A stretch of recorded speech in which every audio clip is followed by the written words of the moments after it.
In Calcutta, an angry demonstration over food, or rather the lack of it.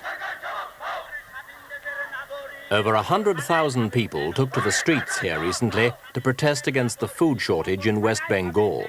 It's now reaching crisis proportions, and both state and central governments seem powerless to solve it.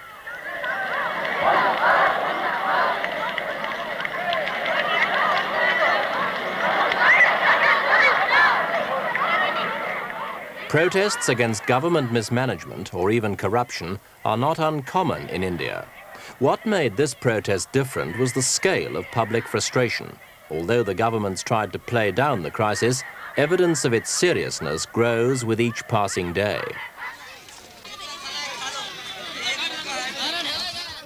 These people are only a handful of those in need. The government talks of pockets of scarcity, but the plain truth is that northern and eastern India, like several other parts of the world, are suffering from famine. According to the United Nations, there are at least 460 million people around the world who are unable to lead normal lives because they simply don't get enough to eat. And with world reserves abnormally low, experts are now talking about a world food crisis.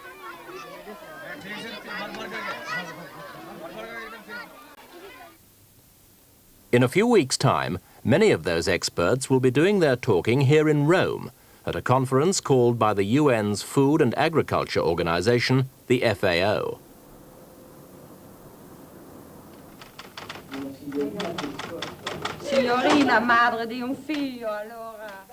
The FAO's got permanent headquarters in Rome, and for years its numerous departments have been tackling the different aspects of world hunger.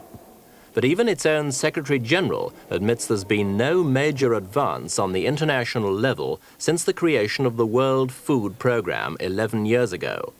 The object of this conference is to impress the 138 nations taking part with a new sense of the urgency of the problem.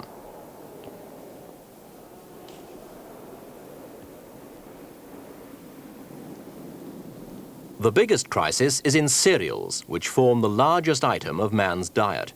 World production has to rise by 25 million tons a year simply to keep pace with rising population. Most of the world's grain is grown in the areas coloured white on this map: the United States, Canada, Australia, Argentina and the Soviet Union. Until a few years ago, these countries were able to satisfy their own needs and also produce a healthy surplus for the grain deficit nations, mainly in Africa and Asia, seen here in black. But that picture's changing radically. In the 1960s, world grain reserves equaled about 80 days' consumption on average. By last year, they'd fallen to 37 days. And this year they may be down as low as 27 days. If that trend's not reversed, it'll soon put millions of people below the starvation level.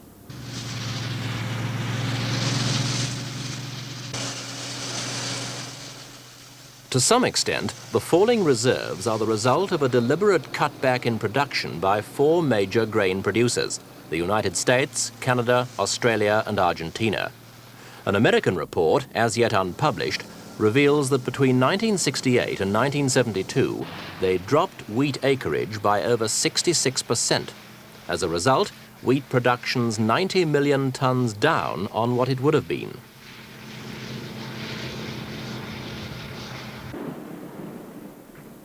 Another important factor is something no government can control: the weather. No matter how carefully a nation's agriculture is planned, poor weather can wipe out a harvest and make nonsense of what seemed like perfectly reasonable production targets. 2 years ago, the Soviet Union suffered. This year, it was the turn of America's Midwest, the major corn-growing area, which was hit by a drought which reduced the harvest by 16%.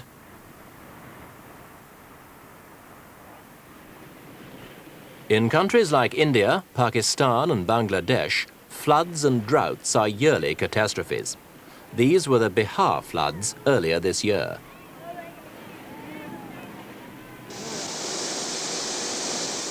The current crisis really began in 1972, when all these factors came together. Wheat production dropped, the Soviet harvest failed, and many developing nations suffered either flood or drought. For the first time in 20 years, world production of cereals actually fell.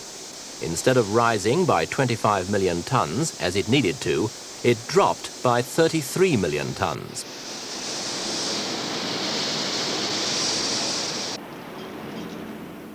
The action of the Russians was crucial. In previous lean years, they'd tightened their belts by feeding less grain to their cattle and eating less meat. But in 1972, that solution was judged politically unacceptable. Instead, they surreptitiously bought 18 million tons of North American wheat, a staggering purchase whose effects are still being felt in the world's grain markets.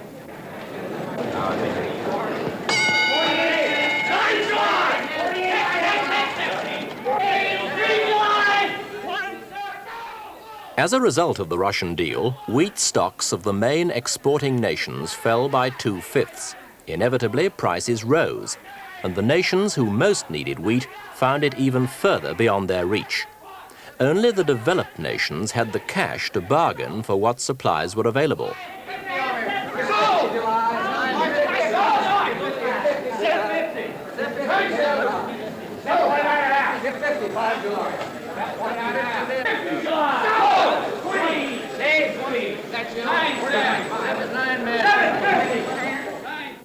As if these problems weren't enough, a further blow came with the oil crisis, which hit developing nations even harder than developed ones. India, for example, produces only 1/3 of her oil needs. All the rest has to be imported and paid for out of foreign exchange reserves. As oil prices rocketed, the pressure on those reserves has increased accordingly. It's meant that there's so much money less for buying other essential imports, such as machinery, industrial raw materials, and of course, food.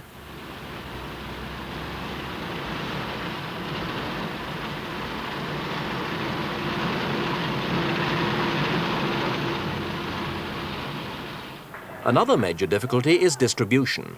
In India, the government set up fair price shops in an attempt to get at least some of the available supplies to the poor at a price they can afford. But the existence of an open market works against this system. Many dealers have been hoarding supplies, and the government's only been able to get its hands on a fraction of the available grain. The government's tried imposing state control, but failed, once again because traders hoarded grain in the hope of a higher price later on. It's a vicious circle that's common to many developing nations where demand for food outstrips supply.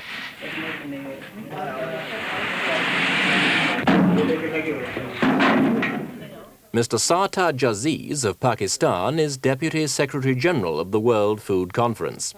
We asked him how serious he thought the food crisis was compared with other world problems, such as energy shortages or overpopulation.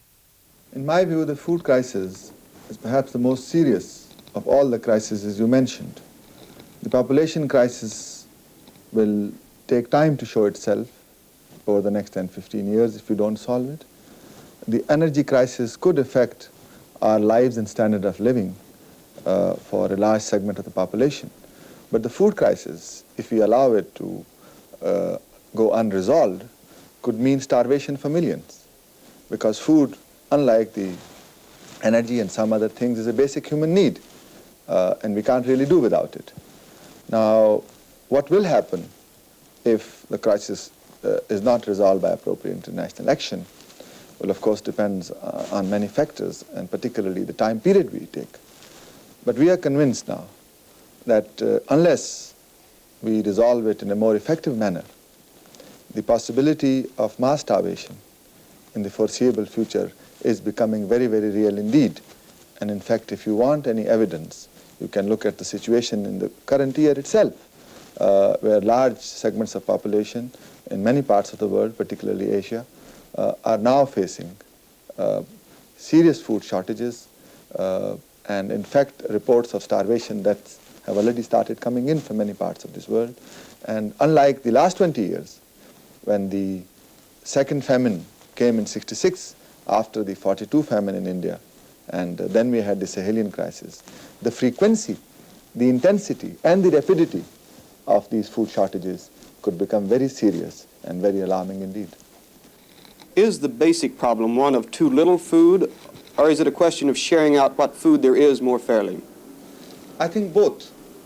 At the moment, out of the total grain production of something like 1,200 million tons a year, the 2/3 of it is consumed in the developed countries, although their population is 1/3, whereas the remaining 2/3 of the population have access only to 1/3 of the grains. And this, of course, is something which cannot be corrected by a plain redistribution because there is no transfer mechanism in which food produced in the developed countries can be transferred to the developing countries on a commercial basis. They just don't have the money to buy that kind of grain. And therefore, while in the short run, the solution lies in redistributing these supplies better through food aid and some other special programs, but that of course will be marginal. The longer term solution does lie in producing more food within the developing countries so that they can meet their requirements more adequately.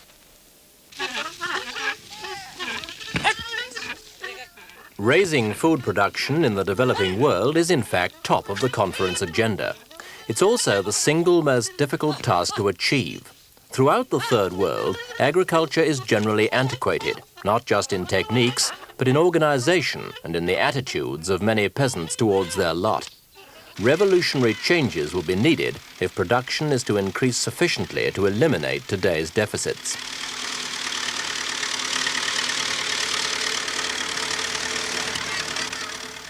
In making the transformation, investment will have to be carefully selective. Tractors, for example, may well do the work of hundreds of men. But that's little use in a country like India, where cheap labor's plentiful and ought to be used. Far better to spend the money on other inputs that are more directly beneficial, such as credit facilities that will allow farmers to live without selling all their crop immediately after the harvest when prices are low. Or long-term loans that will allow them to make permanent improvements in irrigation, transport or storage.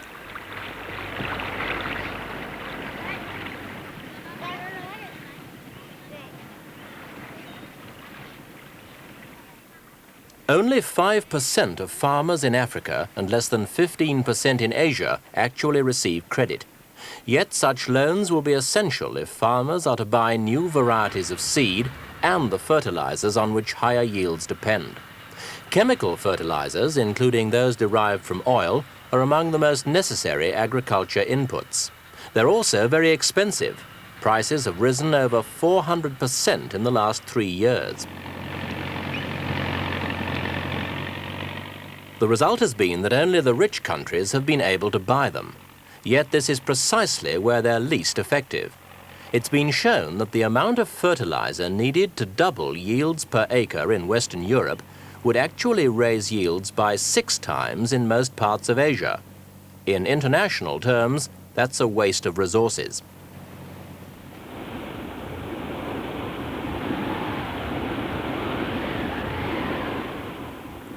Another example of a similar waste, this time of protein, comes from Peru. In a good year, the Peruvian fishing fleet catches 10 million tons of anchovies, but hardly any of the catch is consumed in Peru. More than 90% of it is turned into fish meal and exported as cattle feed to the developed nations.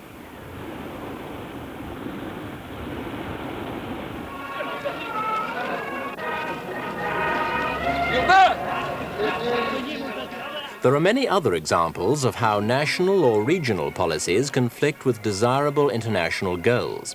These French farmers are protesting against what they see as an insufficient rise in the guaranteed prices of farm products in the European community. Naturally, they're first and foremost concerned with their own standards of living. But by raising prices too high in the past, the communities encouraged overproduction, first of butter and more recently of beef. The chain of production that led to these surpluses involved somewhere or other the large-scale use of fertilizers and grain, and so helped drive up world prices for these commodities to the detriment of developing nations.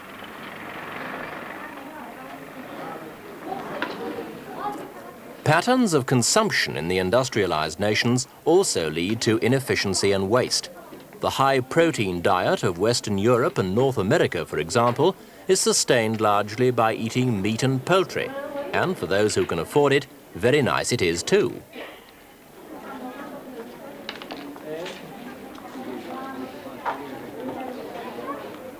But eating prime lean beef is perhaps the most extravagant way to consume protein. Not simply because it's expensive to buy in the shops, but because its production demands huge quantities of grain. In fact, 7 tons of grain are needed to produce 1 ton of beef and 2.5 tons of grain for 1 ton of poultry. In a world context, it would therefore be far more economical if the developed nations stopped using cattle simply to convert one form of protein into another.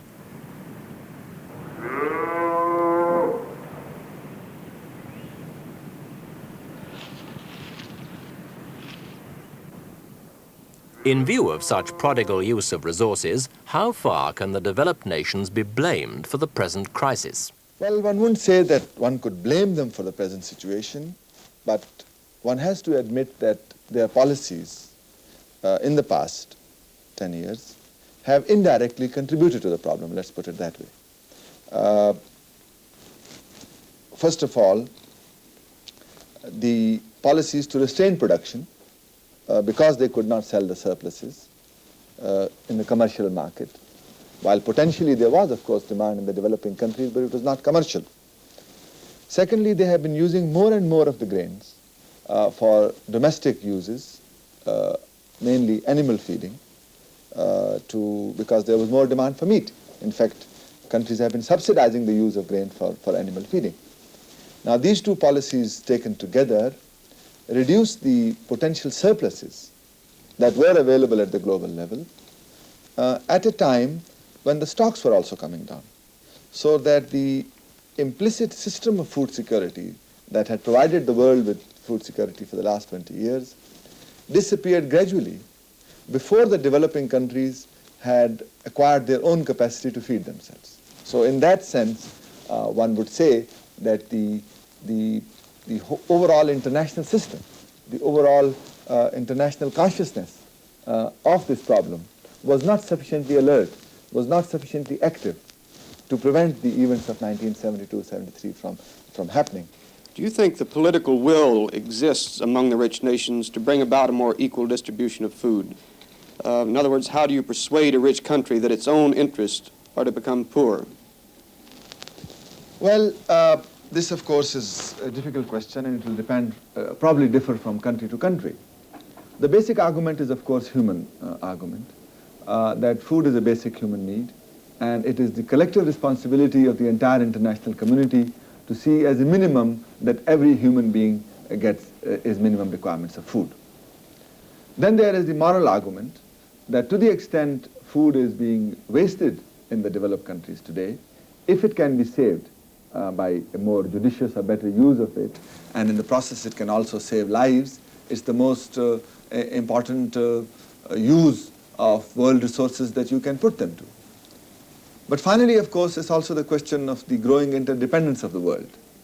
I don't think you can really tolerate a sustained period of political and social stability in the world if a large mass of humanity is either suffering from chronic malnourishment or from actual starvations and famines. I think the effect of the political and the social effects of such events can be quite disturbing and very far-reaching. And I think the longer-term interdependence of the world requires that the world try to solve this problem in a more equitable manner. Besides the long-term problem involved in raising production, there's also the short-term necessity of providing adequate food security for countries whose crops are destroyed by sudden natural calamities. Here again, the burden of financing such arrangements must be shouldered largely by the developed world, although the oil-producing countries will also be expected to use some of their huge revenues to help pay for the maintenance and management of food stocks. The manipulation of any commodity, whether food or not, for political advantage by any nation or group of nations would clearly render useless any cooperative efforts to plan the world economy. It was this subject that America's President Gerald Ford touched on in his recent address to the United Nations General Assembly. The United States recognizes the special responsibility we bear as the world's largest producer of food.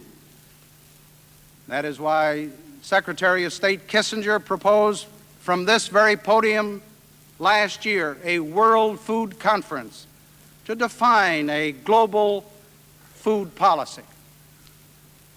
And that is one reason why we have removed domestic restrictions on food productions in the United States.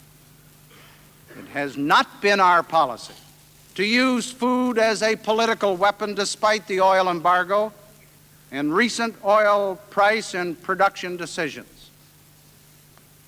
It would be tempting for the United States, beset by inflation and soaring energy prices, to turn a deaf ear to external appeals for food assistance or to respond with internal appeals for export controls. But however difficult our own economic situation, we recognize that the plight of others is worse. Americans have always responded to human emergencies in the past, and we respond again here today. In response to Secretary General Waldheim's appeal and to help meet the long-term challenge in food, I reiterate, to help developing nations realize their aspirations to grow more of their own food, the United States will substantially increase its assistance to agricultural production programs in other countries. To ensure that the survival of millions of our fellow men does not depend upon the vagaries of weather, the United States is prepared to join in a worldwide effort to negotiate, establish, and maintain an international system of food reserves. If we fail to satisfy man's fundamental needs for energy and food, we face a threat, not just to our aspirations for a better life for all our peoples, but to our hopes for a more stable and a more peaceful world.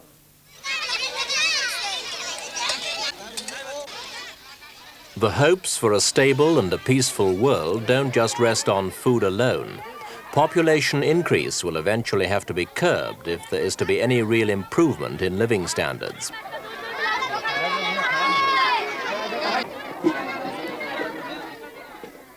The World Food Conference will have to approve a plan that will both encourage and satisfy demands for better material conditions throughout the Third World. In doing so, it'll be agreeing with a growing body of economists who believe that overpopulation is the result of poverty, not the cause of it.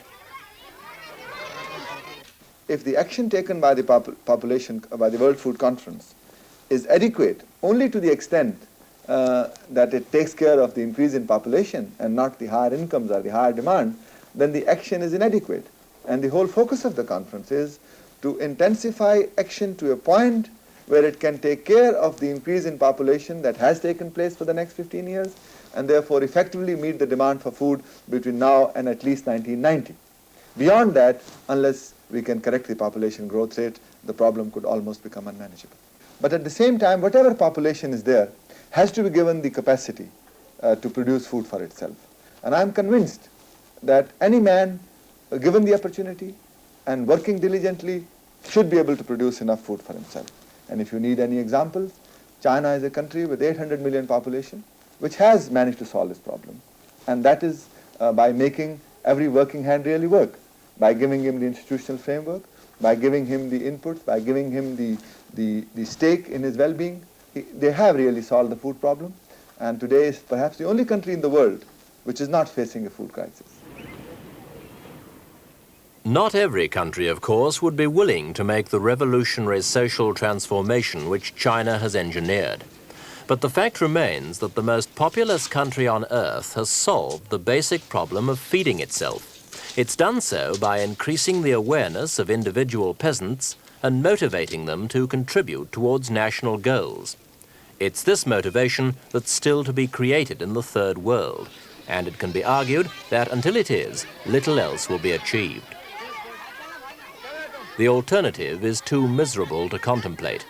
We said at the start of this report that 460 million people are actually undernourished. If nothing is changed, there'll be 800 million in 10 years' time, and 2/3 of them will be children.